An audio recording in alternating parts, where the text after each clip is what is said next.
Good evening and welcome to this edition of Beyond the Politics, a regular examination of the events happening right here in the Quinte region and the people working so hard behind the scenes to make it all happen.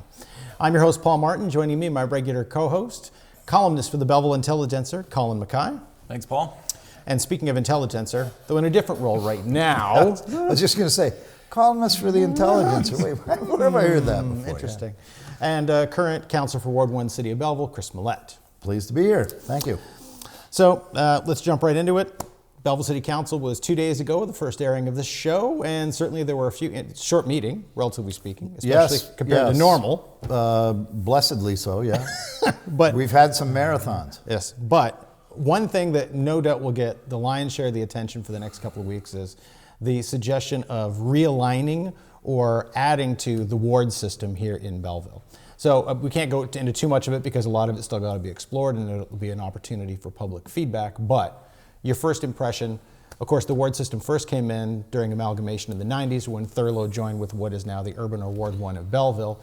And since then, really not that many changes except to the number of councillors, which was shifted. Mm-hmm. But this would be a much bigger change and perhaps introduce new wards in Ward 1. So what are your initial thoughts to this when you heard about it? Why? And I've yet to hear why, but that's it. In a nutshell, it was floated by the mayor, and I believe Councillor Sanderson at one point made reference to it. But we just thought, okay, they're blue skying. Maybe sometime we'd bring it in, and then the mayor served notice of motion that he was going to bring it up. And went, okay. So, are you content with the way it is now with the two-ward system?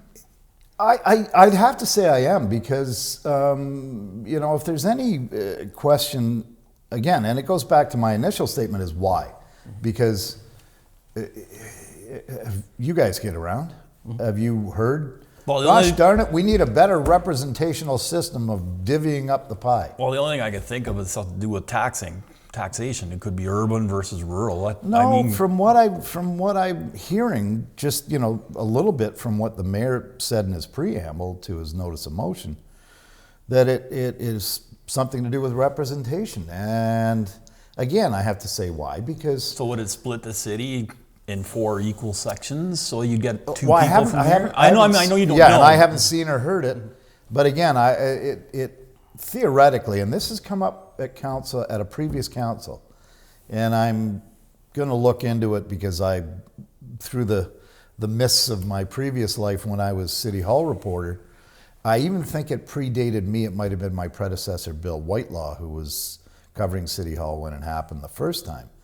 And they tried to divvy it up into east and west of the Moira and on and on and on. And it went nowhere. It was a big dud. And I'm hearing it's more a representational thing. But again, I don't know. I haven't heard the whole plan.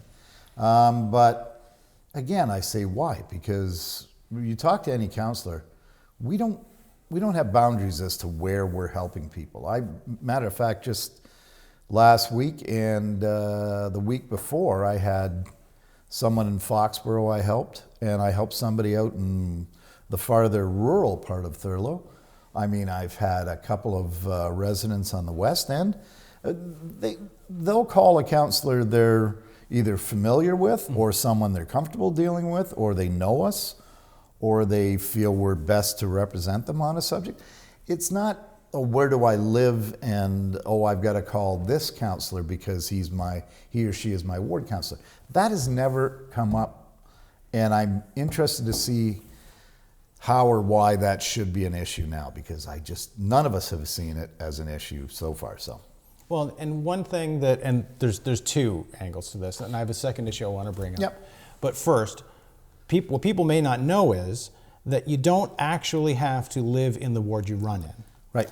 So that part of the ward representation system doesn't even exist now. So you can live in Ward 2, run in Ward 1. You can live in Ward 1, run in Ward 2. Yeah, again, that is an issue. And the crazy thing was, for the longest time, I didn't even understand that part of it, because my wife, Sandy, who you used to work with, and I were looking to move at some point out of the big Victorian pile that we're living in the heart of the city. In the east, yes.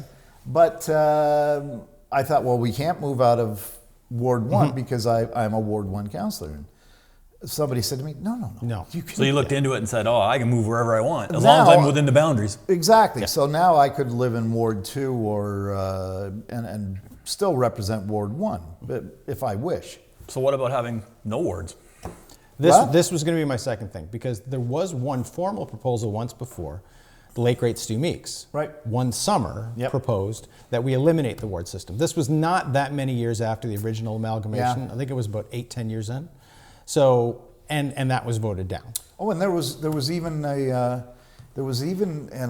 I've got to look back through the history. There was even a discussion to have a Foster Ward proper again represented as a separate ward. But again, I think it confuses the voter. It muddies things up unnecessarily. But again, I haven't seen the plan. Long ways to go yet. Yeah, exactly. So. 2 new councillors, and it's certainly a very different council than the one you were elected to now just 2.5 years ago. Yeah, it is rather strange when you look at and I'm sure it'll be strange when we get around the newly gussied up horseshoe, looking at the screen and going, wow, it is different, yeah. In terms of the process, obviously Tyler's process was highly publicized. Yep. Long, drawn out, but eventually resolved in the Yep. way that people who wanted it to be that way from the start were happy with. Carol's is much faster, Yep. and it seemed like that's a done deal. So in your mind, was that lesson learned, and now moving forward, that'll be a standard thing? And do you still think I there would might hope. I would hope so. And there's a lot to be said for moving with the times.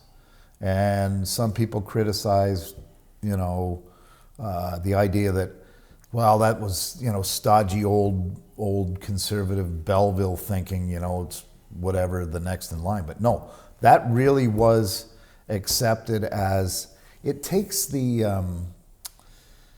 whiff of taint or anything off of the process. If you say, okay, it's no matter what, it's the next person in line because they're on the ballot. X number of thousands of people put their faith in that person. Let the voters who have already put their faith in it, instead of all of a sudden, however you might bring someone in, it wasn't the voters who put them in. It was, Somebody else's decision. somebody else's decision. And that shouldn't be. And I think that was what was determined. So can council somehow put that into a bylaw, or does it have to go through the municipal act? Or No, it's actually our procedural bylaw that's the way the municipality is going to do it. And I think you might see that sort of. So put more, the way the process is going to work is we are going to go to the next person if we run into this, and that's the way it's going to be, period. Yeah, because I think we all learned that it got pretty ugly for a while. Takes the politics out of it, for lack of a better way of saying exactly, because, and it wasn't always fair, some of the things that were said, for the manner in which the mayor and the others wanted to bring this in. They were accused of all manner of gerrymandering and this and that. And that, So it eliminates all the negativity. That's just it. Don't set yourself up for another one of those battles. Make it simply that, the people have spoken this time around, and quite clearly, that's the way they want any vacancy filled. In this area. Right. Yeah. And let's face it, that's what it you do. may not work in Quinte West, may not work in Napanee. That's the way it works here. But the citizens and voters have kind of spoken. This is the way we want it done. And loudly, and in numbers. Yeah. So in your mind then, it's not only eliminating any potential impropriety, but the appearance of impropriety that might fester in people's minds. And as well, both you fellows know that, it's the appearance and the, the impression that a lot of it is especially in municipal politics. You've got to not only, do the right thing, you've got to appear to be doing the right thing as well. So. Lastly, we have like 5 seconds. Plans for the next election. Are you in or out? I'm leaning yes, but I haven't. None of us. Yeah, anything could happen in a year. Look what the last year's done to us. So that's where we're going to have to wrap it up. Thank you so Thank much. you. This has been Beyond the Politics with Chris Malette. Thank you.